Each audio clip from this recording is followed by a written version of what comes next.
बताओ हमारे सनातन धर्म के हिसाब से कितने आश्रम होते हैं? 4। कौन कौन से? ब्रह्मचर्य आश्रम, दूसरा गृहस्थाश्रम, तीसरा वानप्रस्थाश्रम और चौथा सन्यास। 25 साल का होता है ब्रह्मचर्य, 25 साल का होता है गृहस्थ, 25 साल का होता है वानप्रस्थ और 25 साल का होता है सन्यास। सारे 25-25 के हैं। गृहस्थ जीवन 50 साल तक का है। 50 साल तक गृहस्थी में रहो। 50 साल के भीतर अपनी बेटी अपने बेटों के जिम्मेदारियों से आप कोशिश करो मुक्त हो जाओ, नहीं तो कोई बात नहीं, आप 60 साल में मुक्त हो जाएं।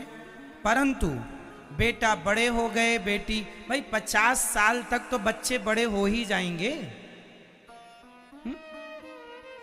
हो जाएंगे। तो जब तुम्हारी गृहस्थी 50 साल की हो जाए तब आप दोनों पति पत्नी अब अपना मन भोगों से हटाकर अब भगवान में लगा देना, क्योंकि गृहस्थ यहां से खत्म हो रहा। अब दोनों पति पत्नी साथ में रहो, पर गृहस्थी बनकर नहीं, वानप्रस्थ की तरह जीवन गुजारो। घर में ही रहकर वानप्रस्थ भ्रमण करो तीर्थों का ज्यादा से ज्यादा। अब घर में कम रहो। वानप्रस्थ का मतलब है भ्रमण तीर्थों का। अब वानप्रस्थ मतलब वनवास जाओ जंगल, अब जंगल तो बचे नहीं, तो तीर्थों में बच्चों को जिम्मेदारी दे दो। शादी विवाह हो गई ना बेटों की, जिस दिन तुम्हारी बेटी का और बेटे का विवाह हो जाए, जिस दिन तुम्हारे सभी बेटों का विवाह बेटियों का हो जाए, उस दिन से गृहस्थी की जिम्मेदारी खत्म। जिम्मेदारी तब तक है जब तक बच्चों का विवाह नहीं होता। लेकिन आज का आदमी विवाह करने के बाद और ज्यादा उलझता।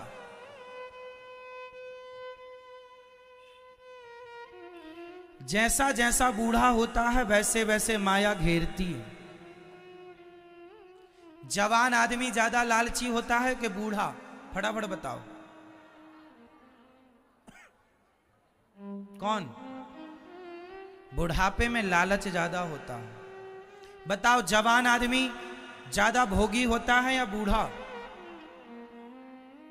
बोलो। बुढ़ापे में शरीर भले जर्जर हो जाता है, शरीर भले काम नहीं करता, पर मन में विषयों की चाहत ज्यादा होती है, इच्छाएं। इसलिए कहता हूं जवानी के आखिरी तक अपनी इच्छाओं का अंत कर देना। जैसे जवानी जा रही है तो इच्छाएं भी जवानी के साथ जाने दो।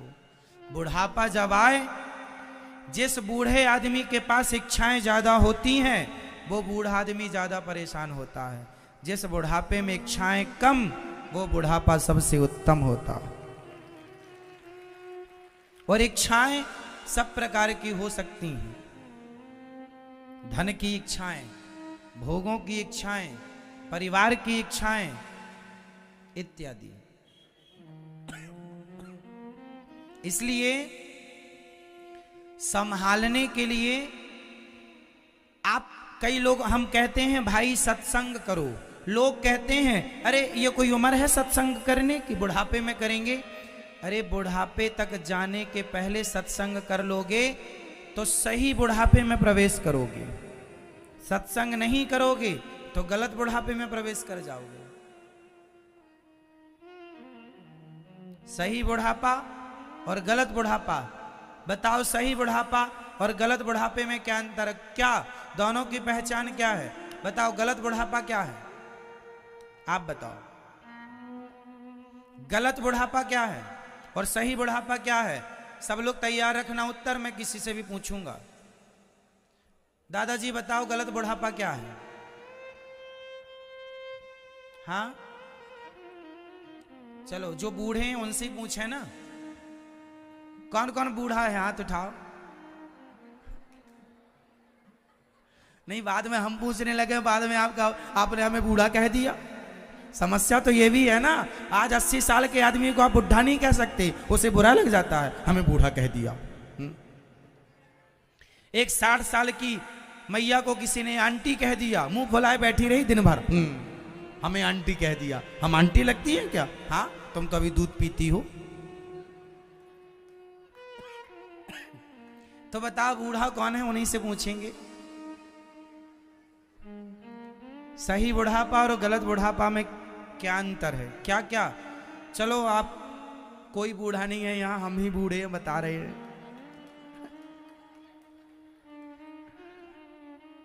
सबसे बूढ़े हम। सुनो, गलत बुढ़ापा क्या है और सही बुढ़ापा क्या है? जो आदमी बुढ़ापे में जुआ खेले, शराब पिए, मांस खाए, जो बुढ़ापे में स्त्री को देखे, पराई स्त्री को, जो बुढ़ापे में गंदी गंदी बातें सुने, गंदी गंदी चीजें देखे, समझ लो ये गलत बुढ़ापा। क्यों? सही है। अब सही बुढ़ापा, जो बूढ़ा सबसे मन हटाए और केवल सत्संग में, भगवान की चर्चा में, मंदिर में, सेवा में, भलाई के काम में, देश की सेवा में, समाज की सेवा में, अच्छे संस्कार बच्चों को देने में मन लगाए, भगवान में मन लगाए, अच्छी बातों में मन लगाए, अच्छी बातें बच्चों को बताए, अच्छा रास्ता बच्चों को बताए, ये सही बुढ़ापा। यदि जवानी में सत्संग करोगे तो तुम्हारा बुढ़ापा सही होगा, और यदि सत्संग जवानी में ना करोगे तो बुढ़ापा गलत हो जाएगा, लिख के रख लो। इसलिए सत्संग की जरूरत बुढ़ापे में नहीं, सत्संग की जरूरत जवानी में पड़ती है। क्योंकि रास्ता भटकने के बाद कोई रास्ता बताए तो बताने का फायदा क्या? भटकने के पहले रास्ता कोई बताता तब तो बताने का अर्थ है। आप गलत रास्ते में 200 किलोमीटर चले गए गाड़ी लेकर, फिर किसी ने अरे ये तो गलत है, तो 200 किलोमीटर गए, अब 200 वापस आओ, 400। काश पहले ही पूछ लिया होता तो गलत रास्ते पर ना जाता, सही चला जाता। अब तक तुझे मंजिल मिल गई होती। बस सही वक्त पर पूछ लेना मेरी माँ, आपकी जवानी खत्म हो उसके पहले सत्संग में जाकर किसी गुरु से, सच्चे गुरु से पूछ लेना, गुरुजी अब बताओ मेरी मंजिल क्या है, मुझे कहाँ जाना चाहिए। फिर गुरुजी बता देंगे। और यदि आप आगे निकल गए, आप जवानी से सीधा बुढ़ापे में चले गए और सत्संग वगैरह किया नहीं, तो आप गलत बुढ़ापे में चले जाओगे, गलत रास्ते पर जाओगे, फिर वापस आना पड़ेगा। और वापस आते आते यदि मर गए तो फिर 2 ही दिन से गए।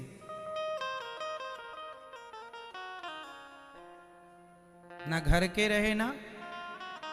इसलिए अच्छा बुढ़ापा और गुड बुढ़ापा और बैड बुढ़ापा। अच्छे बुढ़ापे में प्रवेश कीजिएगा। आप बूढ़े हो गए हैं, सही,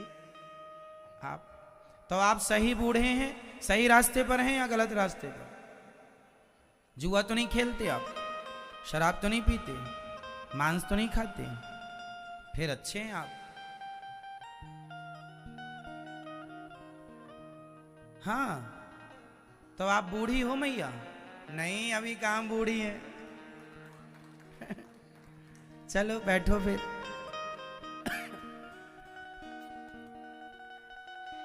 एक मैया गोबर उठा रही थी सड़क में, इतना भर लिया टोकनी में, उठाई ना। बोली हे भगवान, मौत भी नहीं आती कि मैं मर जाऊं, ये बहू इतना काम कराती है, मौत आ जाती तो ये गोबर से बचती, बुढ़ापे में इतना काम करना पड़ता। तभी यमराज जी गुजर रहे थे। सुन लिया कोई बुला रहा है, आए मैया चलो। कौन हो तुम? हम यमराज, तुमने कहा ना मौत आ जाती, आ गए हम। मैया बोली हे भगवान, क्या मैं मजाक भी नहीं कर सकती? आप तो सही आ गए। अच्छा सुनो, आ गए हो, ये गोबर की टोकनी उठवा दो और जाओ, अभी ना आना।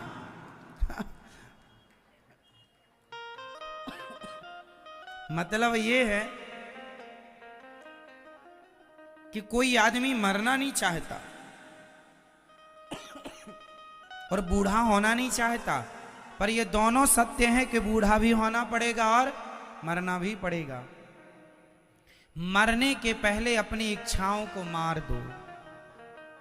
मरने के पहले अपनी इच्छाओं को, जो व्यक्ति बुढ़ापे में जाने से पहले जवानी के अंत में अपनी इच्छाओं को मार देता, इसलिए गृहस्थी 50 साल की है। 50 साल तक अपनी सारी इच्छाओं को खत्म करके फिर बुढ़ापे में प्रवेश करो। इसलिए 50 के बाद 51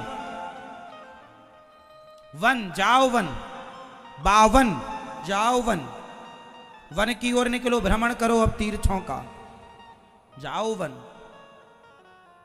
और यदि नहीं गए सही समय पर वन और नहीं अपना बनाया लोक परलोक, तो फिर एक 60, लोग कहते हैं 60 आ गया है। सही वक्त पर अपने आप को सत्संग से नहीं जोड़ता आदमी, तो 60, 61, 62, 63, 60 आ जाता है आदमी। ये हम नहीं कह रहे, उम्र खुद कह रही है। 61, 62, 63, 64, 65, सब में 60 आ गया है, सब में 60 है। सत्संग से नहीं जोड़ोगे, आध्यात्म से नहीं जोड़ोगे, तो आप 60 आ जाएंगे। और यदि आप फिर भी ना जोड़ें, तो 70 के बाद क्या होता है? तर तर तर ठंडी लग रही है किसे? बताओ, ठंडी सबसे ज्यादा किसे लगती है? जवानों को कि बूढ़ों को? सबसे ज्यादा सर्दी किसे लगती है? सर्दी से पूछा तुम किसके पास जाती हो ज्यादा? सर्दी बोली लड़कन से बोलेंगे नहीं, जवान मेरे भाई, और बूढ़ों को छोड़ेंगे नहीं, चाहे ओढ़े फिरे रजाई। लड़कों से बोलेंगे, बच्चों से बोलेंगे नहीं, जवान हमारे भाई, और बूढ़ों को छोड़ेंगे नहीं, चाहे ओढ़े फिरे रजाई। सर्दी सबसे ज्यादा ठंडी बूढ़ों को ही लगती है। वो कब ज्यादा लगती है? 70 के बाद 71, तर तर तर तर तर, 72, तर तर तर तर, 73, 74, तर तर तर तर तर।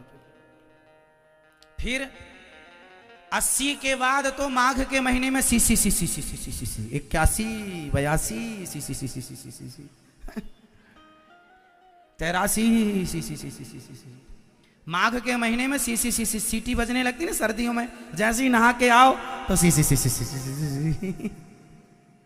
तो ये सब 80 के बाद होता है। मैया 80 की हो गई, 81, 82, 83, 84, सी सी सी। और फिर अभी भी मन भगवान में लगा लो, वरना फिर बच्चे नाती पोता बड़ा अपमान करते हैं। क्या अपमान होता है? 91 बे 92। फिर घर वाले कहते हैं हे भगवान उठा लो।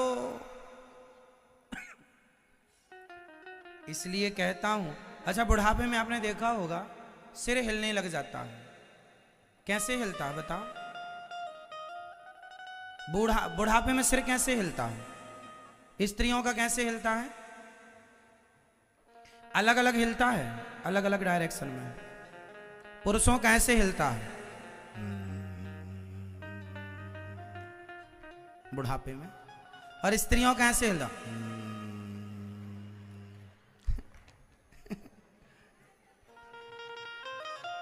ये सिर क्यों हिलता है? किसी ने पूछा कि भाई ये अलग अलग डायरेक्शन में क्यों हिल रहा? सबका एक सा हिलना चाहिए ना। तो सुनो, भगवान पूछते हैं क्यों तुम संसार में आओगे पुरुषों से? हाँ हाँ आऊंगा, अभी और आऊंगा। इसलिए ऐसे ऐसे सिर हिलता, उसका पेट नहीं भरता ना, और आएगा आएगा आएगा। स्त्रियों से भगवान कहते क्यों दोबारा आओगी? ना महाराज, अब भगवान अपने चरणों में रख, अब नहीं आऊंगी, बड़ा सताया लोगों ने, इसलिए स्त्री मना करती है मैं नहीं आऊंगी। पुरुष कहता भी आऊंगा। इसलिए भगवान की भक्ति बुढ़ापे में करना ठीक है या जवानी में? कब करना सही है बताओ? आप चारों धाम की यात्रा करेंगे तो पुरानी गाड़ी में कि नई गाड़ी में?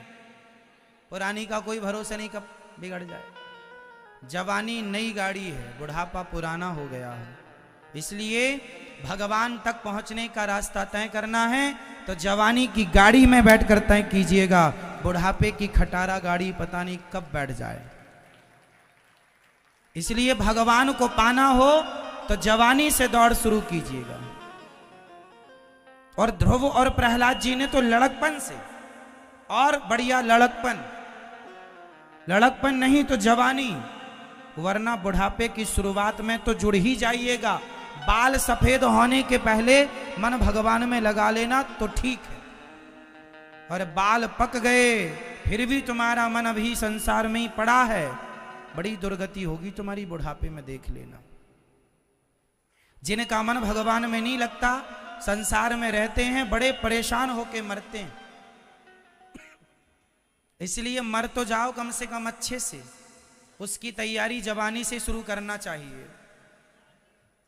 जवानी से ही मरने की तैयारी में लग जाओ कि बस अब बुढ़ापे की उस अंतिम चरम सीमा तक पहुंचेंगे, हमें किसी भी प्रकार से किसी के सहारे की जरूरत ना पड़े, हम तो जमाने के आश्रित ना रहें, हम भगवान के आश्रित रहने शुरू हो जाएं। और ये बुद्धि बुढ़ापे में आए तो अच्छी, पर जवानी में आ जाए तो बहुत अच्छी। जवानी में ये थिंकिंग आ जाए, ये सोच बन जाए, ऐसा सोचने लग जाए हम कि हमें अब किसी के सहारे की जरूरत नहीं, एक गोविंद के, एक राधा रानी के सहारे के सिवा हमें किसी के सहारे की जरूरत नहीं है। इसलिए आपको भगवान की भक्ति कब शुरू करनी चाहिए? बता दो फटाफट, दोनों हाथ उठा के बताओ, लड़कपन या जवानी? लड़कपन सबसे बेस्ट। अच्छा एक बात बताओ, क्या सुबह आप लोग दीपक जलाते हैं? क्या सुबह दीपक जलाने की जरूरत है? बोलो हाँ या ना। नहीं। क्या दोपहर को दीपक जलाने की जरूरत है? नहीं। तो शाम को दीपक जलाने की जरूरत है या नहीं? हाँ या ना। सुबह मत जलाओ चलेगा, दोपहर को मत जलाओ चलेगा, पर शाम को जलाना ही पड़ेगा। सुबह दोपहर और शाम, सुबह दोपहर शाम। उसी प्रकार जीवन की भी तीन अवस्थाएं हैं, लड़कपन, जवानी, बुढ़ापा। लड़कपन मतलब सुबह, लड़कपन बीत गया तुम्हारे जिंदगी की सुबह बीत गई, जवानी बीत गई जिंदगी की दोपहर बीत गई, और बुढ़ापा आ गया। ये बुढ़ापा नहीं है साहब, ये जिंदगी की शाम आ गई है। तो शाम आ गई है तो अब तो भक्ति का दिया जला लो, अब तो प्रेम का दिया जलाओ। अब नहीं तो अब के बाद फिर तो रात ही आएगी। रात मीन्स मृत्यु। इसलिए कहता हूं भजन करो मस्त जवानी में, बुढ़ापा किसने देखा है। बुढ़ापे का इंतजार ना करना, और अपने बच्चों से कहना बेटा सत्संग लड़कपन जवानी में पालो। सही रास्ता हमें सही वक्त पर मिल जाए तो क्या आपत्ति है। बुढ़ापे में तो फिर ऑप्शन ही नहीं है दूसरा। बुढ़ापे में तो सरकार भी रिटायर कर देती है, चलो घर बैठो। अब तो सरकार के भी काम के नहीं है, आदमी पर भगवान की काम का रह गया, और किस काम के, है ना। एक आदमी से मैंने कहा जरा जूस देना गन्ने का, उसने गन्ने का जूस निकाला, खुद पी गया, छिलका मुझे पकड़ाया, तुम चूस लो। हमने कहा भाई अच्छा मजाक करते हो। बोला महाराज जी मजाक नहीं है, समझ लो। हमने कहा ठीक है, समझ गए। जवानी का रस रस निकाल कर तो वो परिवार को पिलाता है, और बुढ़ापे का छिलका भगवान को पकड़ाता है। जो आदमी बुढ़ापे में भगवान की शरण में जाता है, तो बुढ़ापा तो छिलका ही है, रस तो जवानी में था, वो तुमने संसार को पिलाया। इसलिए भगवान को छिलका ना खिलाओ, भगवान को सुंदर जवानी दो, ताकि जवानी में भगवान के चरणों में मन लगा सको। जवानी में या तो आदमी बन जाता है या तो बिगड़ जाता है, वही रास्ता है बनने का और बिगड़ने का। जवानी सुधर गई, जिसकी जवानी अच्छी है उसका बुढ़ापा भी अच्छा है। जिसकी जवानी बिगड़ गई उसका बुढ़ापा बिगड़ जाएगा। इसलिए तो गृहस्थी में रहो, पर अपना सीमित समय, बाकी समय भगवान में।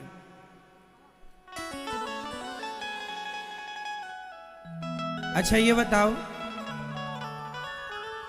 कपिल करदम जी चले गए, कपिल भगवान ने अपनी मां से कहा, मां ने हाथ जोड़कर कहा, हे प्रभु मेरा मन बड़ा उदास है, बड़ा खिन्न है, बताओ मैं क्या करूं।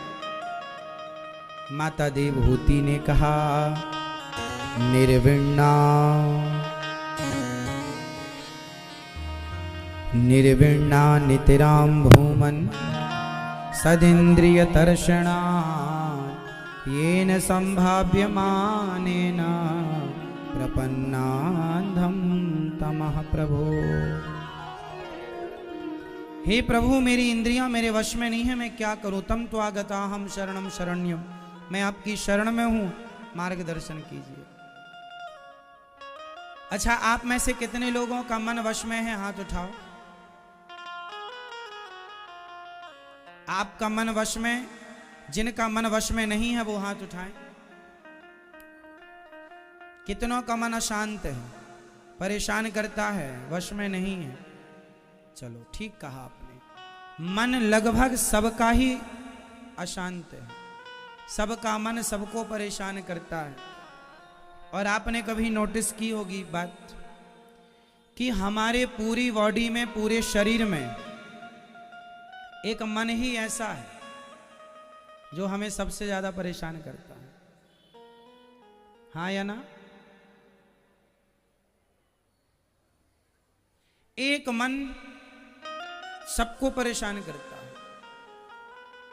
आप लोग जितने लोग परेशान हैं आज, आप अपनी पत्नी के कारण परेशान नहीं हैं, पति के कारण नहीं है, पुत्र पुत्री के कारण परेशान नहीं है, पड़ोसियों के कारण परेशान नहीं है, परेशान है सिर्फ अपने मन के कारण। किसके कारण? किसके कारण? सिर्फ मन। मन है जो आपको परेशान करता है। अच्छा मन परेशान कब करता है? जब हमारे मन की नहीं होती तब। मन चाहता है ये और ये नहीं मिलता, मन परेशान है ना। ये मन क्या है? एक राजा ने एक बकरे को खड़ा किया और कहा कि जो आदमी इस बकरे का पेट भरेगा उसे हम इनाम देंगे। बड़े बड़े लोग पेट भरने गए। बकरे का पेट भरना कोई कठिन काम तो था नहीं। दिन भर हरी हरी घास में उसे चराया, शाम को लाकर खड़ा किया। राजा साहब पेट भर गया। राजा ने हरी घास डाली तो बकरा खाने लगा। राजा बोला भर गया होता तो ये खाता क्यों? खा रहा है, इससे पता चला कि इसका पेट। सारे लोगों ने ट्राई किया, कोई उसका पेट ना भर सका। आखिरी में एक संत जी को पता लगा। संत जी ने बकरे को लेकर वो जंगल गए। बकरे को उतनी ही घास खवाई जितनी उसको जरूरत थी। अब ज्यादा खाए तो संत जी उसके मुंह पर लाठियां मारने लग गए। खाने जाए तो एक मारे, फिर खाने जाए फिर मारे, मारते गए मारते। अब बकरे को लगा भाई खाता हूं तो लाठियां पड़ती हैं, अब खाना छोड़ दिया। बकरा चुपचाप खड़ा। शाम को संत जी राजा के पास ले गए। राजा ने हरी घास डाली तो बकरा ने महात्मा जी की तरफ देखा, खड़ा है लाठी लेके। उसने आंखें मूंद ली। बकरा घास की तरफ गया ही नहीं, क्योंकि दिन भर उसे घास के चक्कर में ही पिटाई पड़ी है। बकरे को आप कितना भी खवाओ, पर फिर उसे हरी घास मिल जाएगी, वो फिर खाने लग जाएगा। हाँ या ना? उसी तरह तुम्हारा मन है, इसे कितना भी तुम खिलाओ पिलाओ, कितना भी सुख दो मन को, कितनी भी मनमानी करो मन के साथ, फिर भी उस मन का पेट खाली का खाली, बकरे की तरह। फिर संत जी ने क्या किया था? लाठी उठाई, मारना शुरू किया। इसलिए कहता हूं मन की मानो मत, मन को मारो। मन को अपने विवेक की लाठी से, अपने ज्ञान की लाठी से मन को